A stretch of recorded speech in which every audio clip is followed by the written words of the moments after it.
धाराशिवच्या परांडा तालुक्यात 131 नागरिक पुराच्या पाण्यात अडकले होते। यावेळी हेलिकॉप्टरच्या साहाय्याने सगळ्यात मोठं रेस्क्यू ऑपरेशन राबवून या नागरिकांना सुरक्षित स्थळी हलवण्यात आले। देवगावात 34, नरसाळीत 22, वडनेरमध्ये 25, ढगपिंपरीत 13, रुईमध्ये 4, दुधीमध्ये 13, खासगाव कुंभार वस्तीमध्ये 20 असे एकूण 131 नागरिक पुराच्या पाण्यात अडकले होते। यातले आणखी काही जण अडकल्याची माहिती जिल्हाधिकाऱ्यांनी दिली।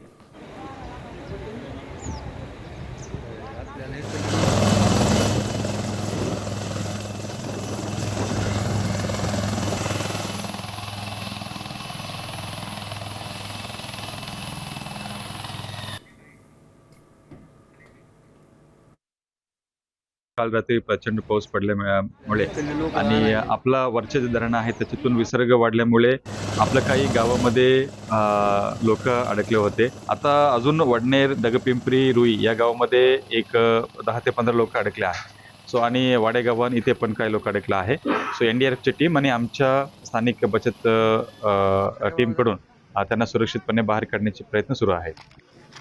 आता isakal.com आहे देशातील नंबर 1 ची मराठी न्यूज वेबसाईट। प्रत्येक अपडेटसाठी isakal.com ला नक्की भेट द्या।